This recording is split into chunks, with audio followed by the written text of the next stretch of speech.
Hello and welcome to a new episode of my Kerbal Space Program Let's Play in the JNSQ Planet Pack. So right now what I'm doing is I'm just preparing for a manned mission to Minmus by sending some things into orbit around Minmus.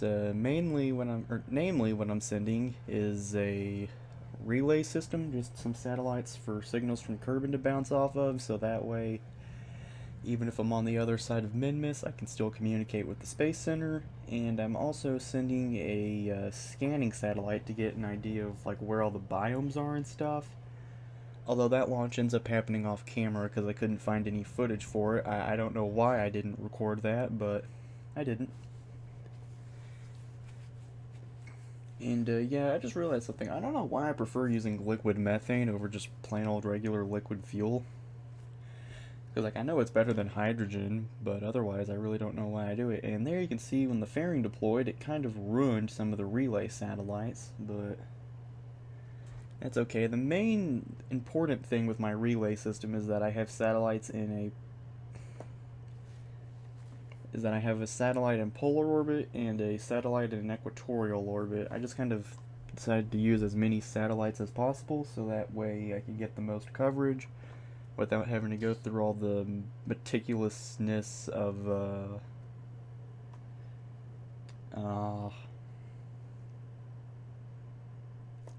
planning out a synchronous relay.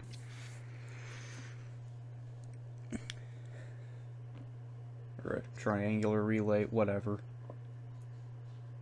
I'm not good at explaining things, so I don't know why I'm doing this at all, really, because there's a lot to be explained here.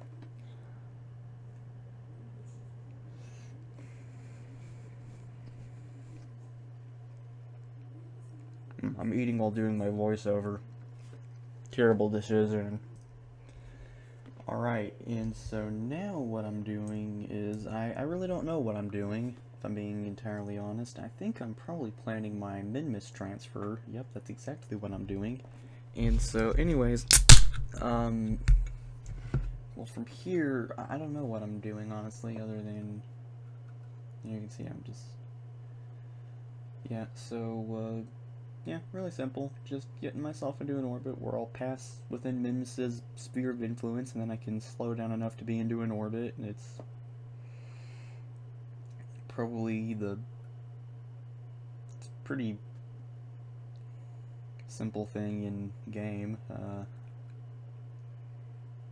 I mean, in real life, you have to worry about things like the fact that even if you're in orbit of one thing, the pull of everything else is also affecting whatever you're trying to get from one spot to another. And there is actually a mod called Principia that adds that into the game, but I will not be playing with it anytime soon because apparently if you don't start a save out with it, it can really screw things up. But hey, maybe if I just have some moment of stupidity and self-hatred and I think I can pull that off, maybe then I'll play with it. And there you can see I'm running that stage now, which is a liquid fuel stage running the Skipper engine, I believe it is. Or no, wait a minute, it's the Poodle. Yeah, it's the Poodle engine, because it has that Ariane 5 skin. Because, like, I don't know the name of the engine, but I know it's modeled after an engine that's on the second stage of ESA's Ariane 5 rockets. Or actually, it's probably more like the third stage, because the second stage is like just like the core thing itself. It's like that sustainer thing that keeps going after the boosters have died out or have ran out of fuel.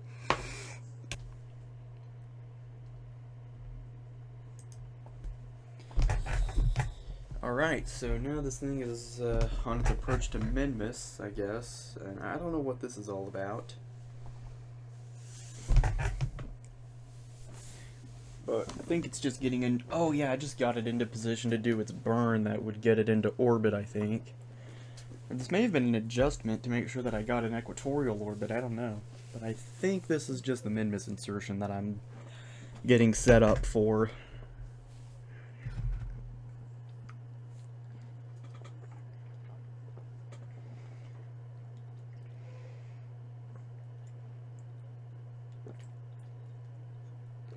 Okay, it is the Minmus insertion. It's exactly what I thought it was. And so, yeah, now this thing will just eventually be burning to put itself into an orbit. And there you can see I'm using MechJeb's maneuver planner, so I don't actually have to do anything. Although for some reason I still kept the HUD up for some reason. I don't know why. And then eventually I decided this orbit was too small and I wanted it to be on a bigger orbit. And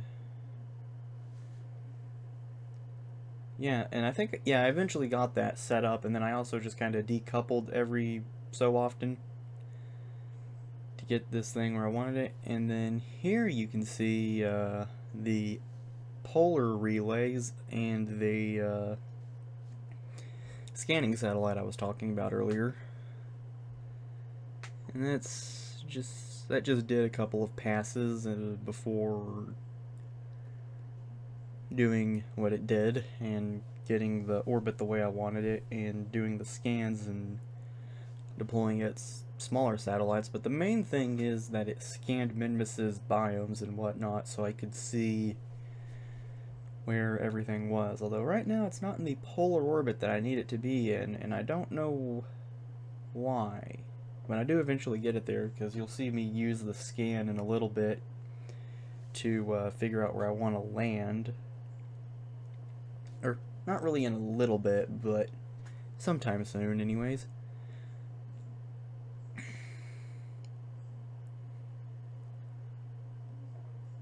And so, yeah, I don't know what I'm doing, just spinning around, and oh, I was ditching the satellites, which surprisingly didn't go up into escape velocity, because I was going pretty fast. This was like a pretty high orbit, so I'm actually shocked that did not happen. And so, yeah, there's the whole inclination change whatever thing.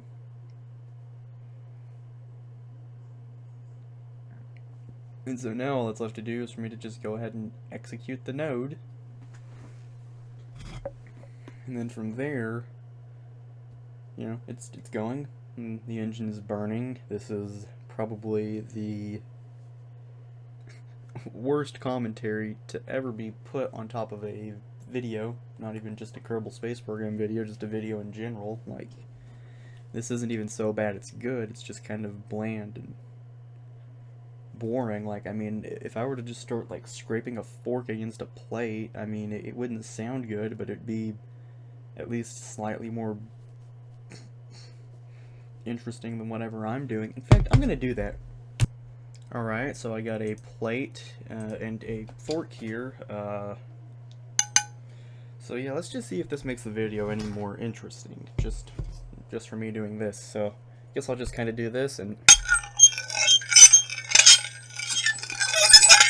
yeah, this is okay. I should probably stop that, or should I?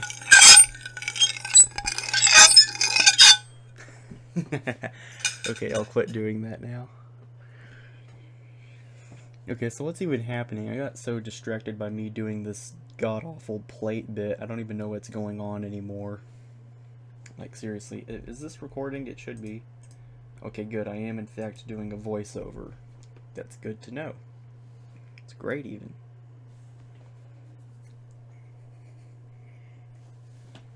And so, I don't know what I'm doing now.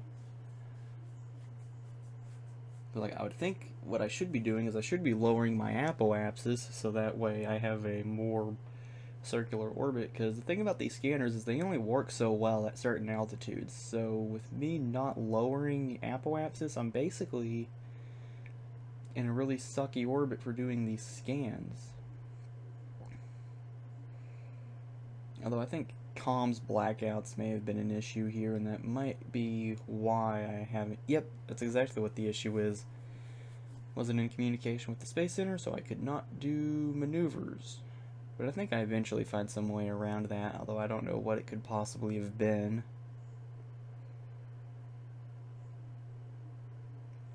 You know, I'm bored. Let's just skip to the launch of the crewed landing thing. Alright, and so here we have the over-engineered mess of boosters and fuel tanks that would make the UR-700 blush, the UR-700 being this conceptual rocket design that the Russians had for a moon rocket like back in the 60s or 70s. I can't remember when exactly. But yeah, if you look up UR-700 rocket, you'll see something very similar to this, although the only difference between this and the UR-700 really is that this isn't a direct ascent mission. It's going to be a separate command module and lander.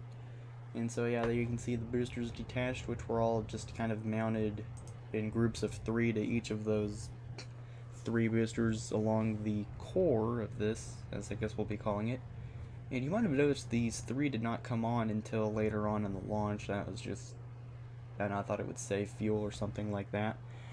And also, these 3 boosters are actually feeding into the core stage, which means we'll have a fully fueled core stage and 3 empty boosters by the end of this. Which is a good thing because it means we have lots of fuel while we're high up in the atmosphere, so we can make the most efficient use of that fuel because we don't have as much air resistance to worry about. And also, I'm pretty sure rocket engines just work better in a vacuum, although I may be mistaken, and I probably am, because I don't really ever know what I'm talking about on this channel. Like, I have, like, a slight interest in spaceflight, but I really don't think I know enough, nor do I really have the determination to get a job in aerospace, so take everything I say with a mountain of salt. And there you can see also that next stage that's like above this stage went off, and I don't know why. I kind of do know why I did it. It's because I thought it would give me more control over the rocket, and these are also being fed by the stage before them, and same goes for the stage around this one. And interestingly enough, I'm pretty sure in real life this would be kind of a good thing, because you wouldn't need something called ullage motors that make sure the fuel is like is close to the engine, or is like at the bottom of the tank. Because what ends up happening is, like, between stages you run into this issue where, like, the rocket itself is not moving anymore, but because of inertia the fuel inside of it still is, and then the fuel is, like, not by the engine of the next stage that needs to ignite. And what ullage motors do is they just push the rocket ever so slightly, so that way the fuel is by the engine. If that explanation made no sense, sorry, if you really want to know, just look this up on Wikipedia or something. Like, I don't even know why I make these videos anymore, if I'm being completely honest, but I'm making them. They're here. And so yeah, I'm just getting this thing into orbit now. Really don't know what I'm doing with my life, if I'm being completely honest, but you didn't need to know that. That was completely unnecessary information.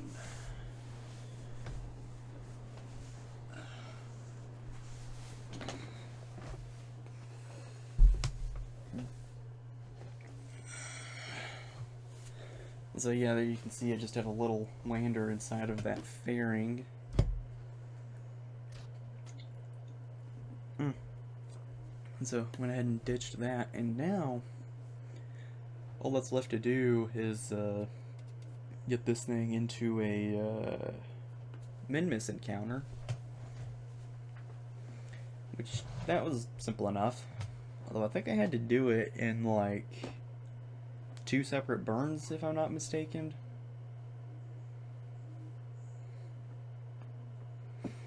And then this stage is interesting because it's actually fueled by LH2, or liquid hydrogen, and oxidizer instead of liquid methane. And the reason for this was that I already had a design that had enough fuel to get me to Minmus, and like halfway through making this rocket, I decided to switch to liquid methane, but I realized I already had something that worked with this stage, so I just decided to stick with it. So that's why this thing is running off of LH2 while everything else is running off of methylox. Oh.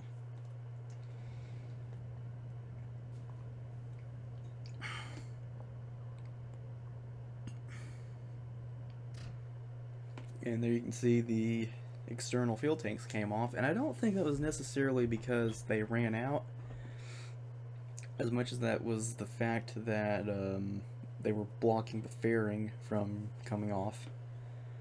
And so there you can see this thing is just now going to begin docking to the lander, and then the lander can decouple from the stage it's attached to, and this thing can be on its way to Minmus. Or, well, I mean, it already is, but I mean, like, once this whole thing is configured the way it's supposed to be, I can time warp to Minmus, or time skip, whatever you want to call it. The thing that makes it to where this doesn't take as long as it has to is what I'm calling this, I guess. And you can see I go ahead and just deploy the antenna on this thing, and yeah, now it's on its way to docking.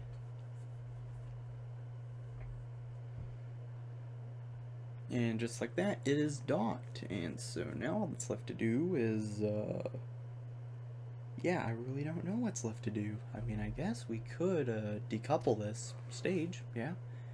And then from there, what we're going to do is just get our Minmus insertion set up. And, yeah, I decided to put myself into this elliptical orbit, so that way periapsis will already be low. And then from there, I can just go all the way to periapsis, lower my apoapsis, and begin figuring out where I'm going to land. Just to be clear, periapsis and apoapsis are the words for the lowest and highest point in an orbit, periapsis being the lowest, apoapsis being the highest, and in real life, the word actually changes depending on what you're orbiting around. So, like, for instance, if you're orbiting around the sun, then it's called perihelion and apohelion, I believe. Here, hold on, let me look this up on my phone real quick, because, like, I think that's what it is, but I'm not 100% sure. Like, I think I'm right, but I do not know that I am right.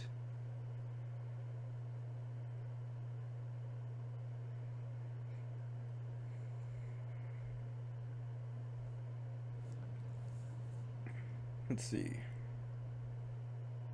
Oh yeah, I was right. Yeah, the point in the orbit of a planet, asteroid, or comet at which it is closest to the sun. Alright. Oh, yeah. God, I love being running this fucking nut right now. Okay, so anyways, now what is going to happen is I'm going to plot out 3 landing sites. And why 3, you may ask? Well, the reason for 3 is because there are 3 different biomes along the path of the spacecraft's orbit. And so, yeah, I can land at those without expending too much fuel and making it to where I don't know if I could get back to Kerbal or not. And so now the lander will just undock from the command module, and Valentina can go down to the surface and do the science things.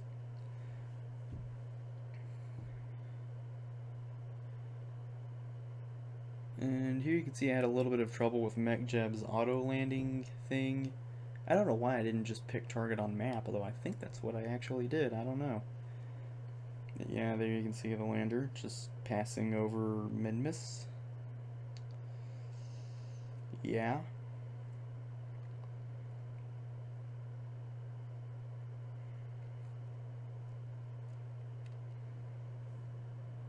And then, yeah, I really don't know what to say. It's landing itself.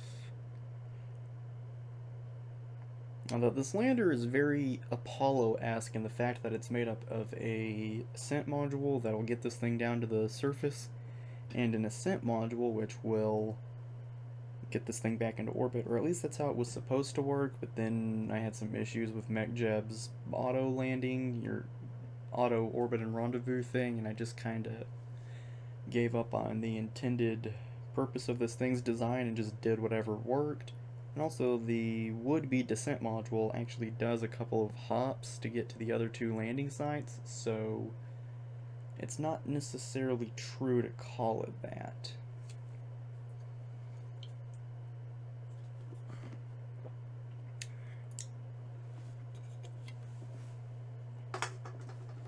But yeah, there you can see Valentina's just going to plant a flag and do some experiments on the surface if she hasn't already. And then, well, from there, all that's really left to do is just board. I had some experiments that I must have had duplicates of on me because, or on Valentina, because for some reason she could not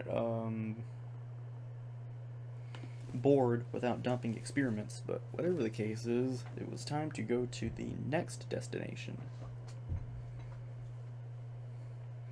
And so there you can see, what I think I did there was I like just burned towards it myself a little. And then once I was like off the ground, I just let MechJeb's landing guidance take over.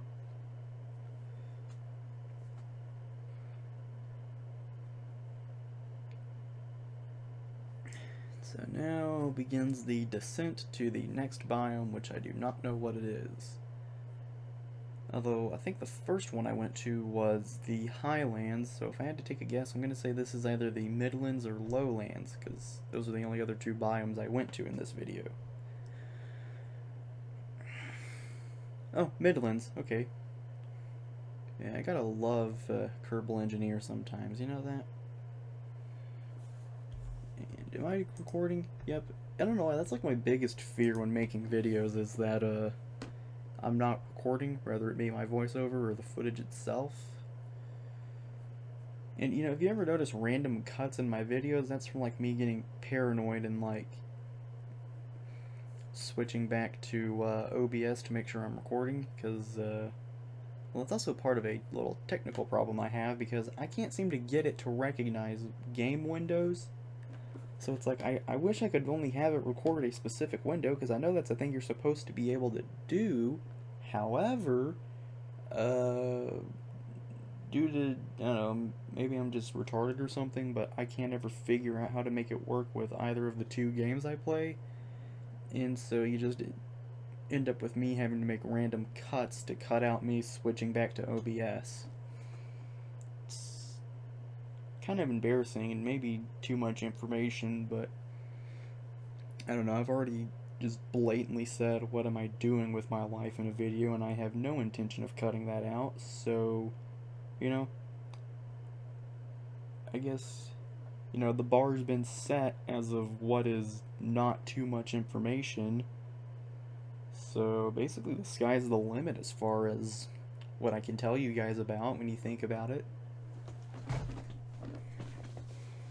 You know, I'm starting to wonder, if I'm this bad at commentating over what's going on in the footage, what if I just talked about random things? Like, what if I just became a commentary channel, you know? Like, I just talked about things going on in the world and whatnot. Because, like, I feel like it would turn into, like, a political thing real quick. Like, because, like, out of just no real intention of my own, just what I kind of drift towards, if that makes any sense. So me being a commentary channel would probably not be the brightest idea. Because, like, I think you'd figure out, like, what wing I am real quick, you know? And when you make your stuff political, you've, like, effectively cut any potential audience you have in half. And then, even then, with, like, half of the amount of people that would be watching your stuff, then you've got to count on, like, half as many people actually enjoying your videos. Or this doesn't even really apply to just YouTube videos, but just, like, just products in general, just stuff that's put out there.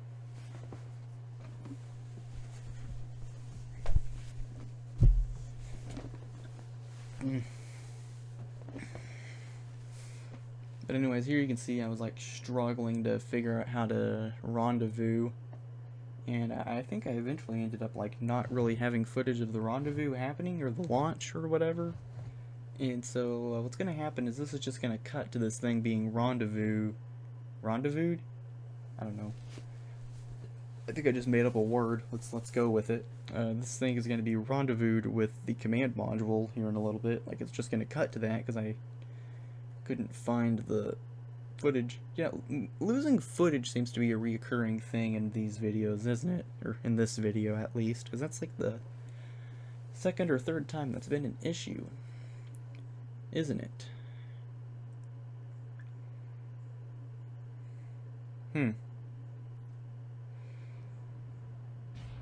So yeah, here you can see Valentina just kind of crashed and died. Then I loaded up a quick save and tried doing that again. And then here it is. Yeah, all nice and close to the thing, the command module. Or just about anyways.